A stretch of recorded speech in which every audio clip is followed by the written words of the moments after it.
বিসমিল্লাহির রহমানির রহিম। Hello everyone, আসসালামু আলাইকুম। Welcome back to my channel স্বপ্ন নূরের সংসার থেকে চলে আসলাম আপনাদের মাঝে। আমি আছি নূর। আশা করি আপনারা বাংলাদেশে এবং বিদেশে যে যেখান থেকে আমার ভিডিওটি দেখছেন, আল্লাহ তাআলার অসীম রহমতে সবাই ভালো আছেন। আমরাও আলহামদুলিল্লাহ ভালো আছি। আজকে ভিডিওটি স্টার্ট করেছি কিচেন থেকে। হয়তোবা নাস্তা বানানো আগামী 1 মাস আপনারা দেখতে পারবেন না ইনশাল্লাহ। তারপরেও হচ্ছে টুকটাক আসলে বাচ্চাদের জন্য তো নাস্তা তৈরি করতেই হবে। আর তাছাড়া আমি রমজান মাসে তেমন একটা নাস্তা বানাই না, বাচ্চারা রোজা না রাখলেও আমি হচ্ছে বাইরে থেকে এনে খাওয়াই বা ফ্রোজেন পরোটা নিয়ে আসি। তো যাই হোক, আমার ভিডিও শুরুতে বলবো, যারা আমার ভিডিওগুলো দেখে থাকেন কিন্তু লাইক দিতে ভুলে যান, প্লিজ আপুরা একটি লাইক দিয়ে যাবেন। আর আমার ভিডিওর আজকের কোথাও কোনো অংশ যদি আপনার একটু হলেও ভালো লেগে যায়, তাহলে প্লিজ আমার চ্যানেলটিকে সাবস্ক্রাইব করে পাশে থাকা অল অপশনটা অন করে রাখবেন। আমি যখনই ভিডিও আপলোড করব নোটিফিকেশন পৌঁছে যাবে আপনার কাছে। আপনি সময় করে আমার ভিডিওগুলো দেখে নিতে পারবেন এবং কি আপনার ফ্রেন্ডস অ্যান্ড ফ্যামিলির সাথে আমার ভিডিও লিঙ্কটা শেয়ার করতে ভুলবেন না। হার্ডলি রিকোয়েস্ট রইল আপনাদের প্রতি। এখন হচ্ছে আপনাদের সাথে শেয়ার করছি পরোটা। হয়তোবা মানে আমার চ্যানেল থেকে পরোটা আর দেখতেও পাবেন না আগামী 1 মাস পর্যন্ত, তবে ইনশাল্লাহ যদি বানায় অবশ্যই আপনাদের সাথে শেয়ার করব। এখন হচ্ছে পরোটা বানিয়ে নিয়েছি। তো বেশ কিছুদিন আসলে রুটি খাচ্ছিলাম, তো বাচ্চারা বলেছিল যে পরোটা বানানোর জন্য। তো পরোটা বানিয়ে এখন হচ্ছে গতকাল রাতে আপনাদের ভাইয়া হচ্ছে টমেটো এনেছিল, সাথে হচ্ছে কাঁচামরিচ এনেছিল। তো বিশ্বাস করবেন না, আমি মোটামুটি হচ্ছে ব্যস্ততায় হচ্ছে সময় কাটাচ্ছি। ব্যস্ততা বলতে আসলে আমার যেহেতু একটা ছোট বিজনেস আছে, তার মধ্যে হচ্ছে সংসারের কাজ যেহেতু আমি নিজে একাই সব কিছু সামলাই, যার কারণে হচ্ছে আমার একটুখানি ব্যস্ততা বেড়ে যায়। তো আমার হচ্ছে একটা ফেসবুক পেজ আছে, ওখান থেকে চাইলে আপনারা নক করতে পারেন যদি জামা কেউ পারচেস করতে চান আমার থেকে। আপনাদের সবার প্রিয় জিগজ্যাগ ডিজাইনটি আবারও রিস্টক করেছি।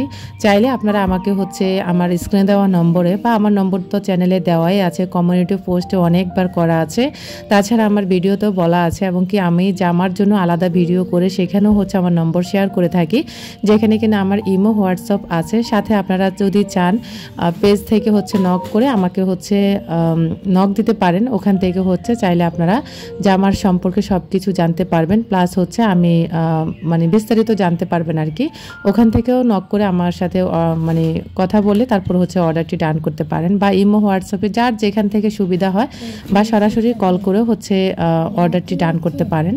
যাই হোক, এখন হচ্ছে আপনাদের প্রতি এটা আমার অনুরোধ রইল, আপনারা তো অন্য জায়গা থেকেও কেনাকাটা করবেন, তো আমার থেকে করেন, আমাকে একটুখানি হেল্প করুন, এটা আপনাদের আমি সহযোগিতা কামনা করি সব সময়। তো আপনাদের সাথে গল্প করতে করতে কিন্তু আমি সমস্ত কাজকর্ম করে ফেলছি।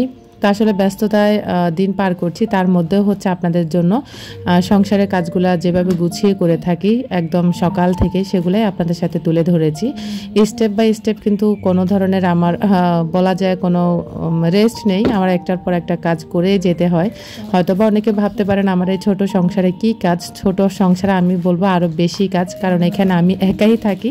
আর যেখানে হচ্ছে বড় পরিবার, সেখানে কিন্তু 3-4 জন সদস্য থাকে, ওই এক একজনে এক একটা হাতে হাত মিলিয়ে কাজগুলা করে ফেলে। আর আমি যেহেতু একা থাকি, আমাকে আমার সম্পূর্ণ কাজগুলা করে নিতে হয়। সংসারের একা হাতে কাজগুলো করতে কিন্তু ভালোই মজাও আছে, যদিও মাঝে মাঝে কষ্ট লাগে। কষ্টের ভিতরে কিন্তু আবার ভালো লাগাও কাজ করে। নিজের কাজগুলো নিজের মন মতো করে গুছিয়ে করা যায়। তো আজকে ভেবেছিলাম আপনাদের সাথে শেয়ার করব হচ্ছে আমি বাসাটাকে যে গুছিয়ে নিয়েছি, ওটা আজকে আপনাদের সাথে তুলে ধরবো। তা আসলে রোজার শেষ প্রস্তুতি আমার কাছে অনেকগুলাই জমা হয়ে গেছে, যদি আপনাদের সাথে আসলে ব্যস্ততার কারণে আমি শেয়ার করতে পারিনি। এখন দেখতে পাচ্ছেন আজকে হচ্ছে ফ্রিজটা ডিপ ক্লিন করব। তো মোটামুটি আসলে ফ্রিজ পরিষ্কার আছে, তারপরেও যেহেতু রোজা রমজান মাসের ইফতারি রাখা হবে বা বিভিন্ন আইটেম রাখা হবে, তা আমি চাচ্ছি একদম নিট অ্যান্ড ক্লিন করে নিতে। আমার আসলে ফ্রিজ ডিপ ক্লিন করা লাগে না, আলহামদুলিল্লাহ, মাশাল্লাহ।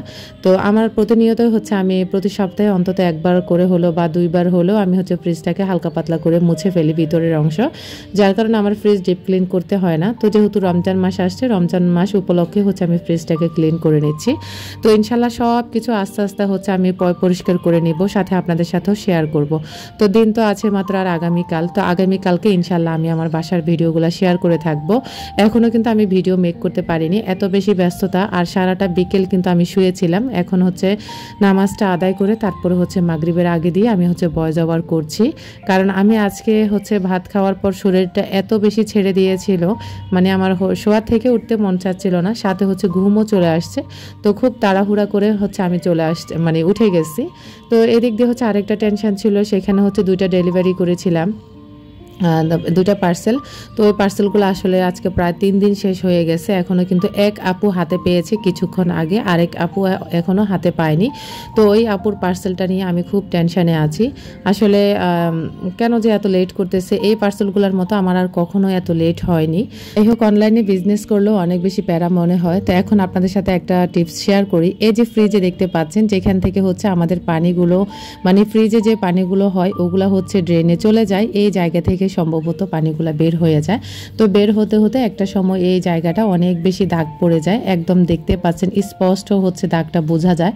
তো এটা কিন্তু আসলে আমি প্রতিবার যেভাবে ক্লিন করে থাকি, এটা কিন্তু সাবান দিয়ে বা হচ্ছে আপনারা যে কোনো মাজনি দিয়ে ঘষতে যাবেন না, এটা কিন্তু ওইভাবে জীবনও উঠবে না সাবান দিয়ে। প্লাস হচ্ছে কোনো ধরনের তারের মাজনি দিয়ে আপনারা হচ্ছে এই জায়গাটা হচ্ছে মাজবে না, সাথে সাথে কিন্তু ফ্রিজটা স্ক্র্যাচ হয়ে যাবে আর হচ্ছে অনেকটাই নষ্ট হয়ে যাবার চান্স থাকেই।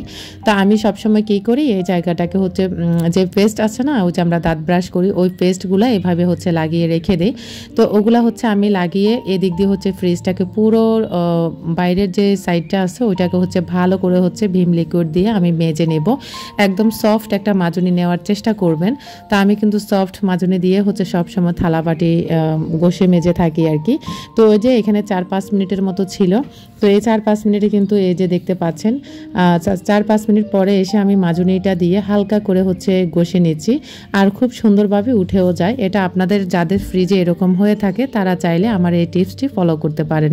আর আমার কাছে কিন্তু আসলে ভীষণই ভালো লেগেছে, কারণ পেস্ট দিয়ে এভাবে হচ্ছে দাগগুলো এত সহজে উঠে যায়, যেটা ভাবতে আমার কাছে সত্যি খুব অবাক লেগেছিল।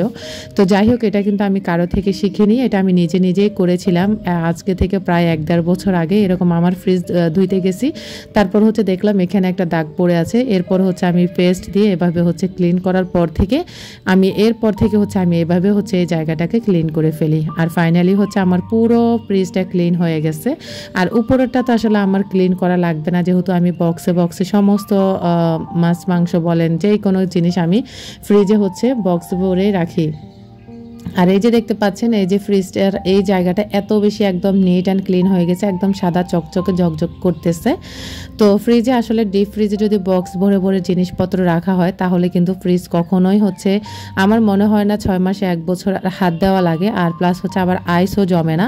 তো আমি হচ্ছে ফ্রিজটাকে ক্লিন করে ফেলেছি, একদম ঝটপট নিখুঁতভাবে একদম পরিষ্কার করেছি, যেটা কিনা দেখতে আমার খুবই ভালো লাগছে। তো ফ্রিজ ক্লিন করার পরে সমস্ত সেলফ কিন্তু আমি ধুয়ে তারপর হচ্ছে রোদে শুকিয়ে নিয়েছি। সাথে কিন্তু যে আটার প্যাকেটগুলো আমি দিয়ে থাকি সেলফের উপরে, ওই প্যাকেটগুলোকেও সুন্দর করে সাবান দিয়ে ওয়াশ করে রোদে শুকিয়ে তারপর হচ্ছে আমি এখানে রেখে দিয়েছি। আর আমার কাছে এই আটার প্যাকেটগুলো দেওয়ার পর মনে হলো যে আমার আর হচ্ছে ফ্রিজে কোনো ধরনের ময়লাই হয় না। আবার অনেকে হচ্ছে ফ্রিজ ম্যাট ব্যবহার করেন, ম্যাট ব্যবহার না করে এভাবে হচ্ছে আটার প্যাকেটগুলো আপনারা ব্যবহার করতে পারেন। এতে করে আপনার খরচও অনেকটাই বেঁচে যাবে। আর সব সময় ফ্রিজের ড্রয়ারে আমি এরকম একটা তোয়ালে দিয়ে রাখি।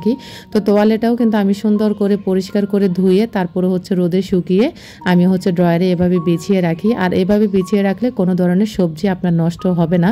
ওই যে আপনাদেরকে শুরুতেই বললাম, স্টেপ বাই স্টেপ আমার সারাদিনে কাজ করতেই হয়, এটাই হচ্ছে আমার বলা যায় নিয়ম আর কি। আমি আসলে আমার কাজ ফেলে কোথাও বসে থাকি না, প্লাস হচ্ছে আড্ডা দিই না, এটা আমার একটা কেন জানি অসহ্য লাগে। আগে আমার কাজ, তারপরে হচ্ছে আড্ডা। এই যে দেখতে পাচ্ছেন আমি হচ্ছে টমেটো ফ্রোজেন করেছিলাম, টমেটো সস করেছিলাম আর কি। তো ওগুলাকে হচ্ছে ব্লেন্ড করে তারপর হচ্ছে আমি এভাবে একটা ডালার মধ্যে রেখে দিয়েছিলাম ফ্রিজের মধ্যে। আর এখন ওগুলো আইস হওয়ার পরে, তো যখন হালকা একটু মানে আইস হবে তখন হচ্ছে আপনারা ছুরি দিয়ে দাগ কেটে রাখবেন। তারপরে এরকম হচ্ছে কিউব আকারে হয়ে যাবে, আপনারা আপনাদের ইচ্ছা মতো শেপ দিয়ে রাখতে পারেন। আর এরকম রাখার সুবিধা হচ্ছে আপনি তরকারিতে যা খুশি তাই দিতে পারবেন, যার কারণে হচ্ছে এভাবে শেপ দিয়ে রাখলে দেখতেও সুন্দর দেখা যায়, প্লাস হচ্ছে আপনার মানে প্রয়োজন মতো হচ্ছে আপনি ব্যবহার করতে পারবেন। তো এগুলো আমি রেখে দিয়েছি প্রায় 1 বছরের জন্য, কারণ হচ্ছে আমি এগুলাকে একটু সিদ্ধ করে তারপরে ব্লেন্ড করে এভাবে হচ্ছে করে নিয়েছি। আর যেহেতু কাঁচা টমেটো ভরলে নাকি ফ্রিজে থেকে তারপরে হচ্ছে রান্না করলে ফোমের মতো হয়ে ওঠে, আর এভাবে রাখলে কখনোই ফোম হবে না। আমার এই আজকের ভিডিওর টিপসগুলো কেমন লেগেছে আপনাদের কাছে অবশ্যই কমেন্ট করতে ভুলবেন না। আর বেশি ভালো লাগলে অবশ্যই আমার চ্যানেলের লিঙ্ক বা ভিডিও লিঙ্কটা শেয়ার করতে ভুলবেন না। তো আপনাদের সাথে কথা বলতে বলতে আজকের আর কোনো কাজ শেয়ার করব না, অনেক কাজ করে ফেলেছি। এখন সন্ধ্যার পরে একটু তো হালকা পাতলা নাস্তা করতেই হবে। আর সারাদিন যে পরিমাণ ক্লান্তি আসে বা শরীরে দুর্বলতা চলে আসে, তো এই মুহূর্তে হচ্ছে একটু গরুর দুধ আর হচ্ছে একটু হরলিক্স মিশিয়ে খেয়ে নেব। তো আসলে এগুলা গরুর দুধ না, এগুলা হচ্ছে মিল্ক বিটা যে দুধ আছে দোকান থেকে, ওই দুধগুলো আপনাদের ভাইয়া হাফ কেজি এনেছিল। আর একটুখানি হরলিক্স দিয়ে আমি হচ্ছে মিশিয়ে বাচ্চারা সহ খাচ্ছি আর কি। তো সাথে কিন্তু আমি একটা টোস্ট বিস্কুট নিয়েছি। আর টোস্ট বিস্কুট হচ্ছে আমার ফেভারিট একটা বিস্কুট, যেটাকে দিনে আমি চা দিয়ে খেতে অসম্ভব ভালোবাসি।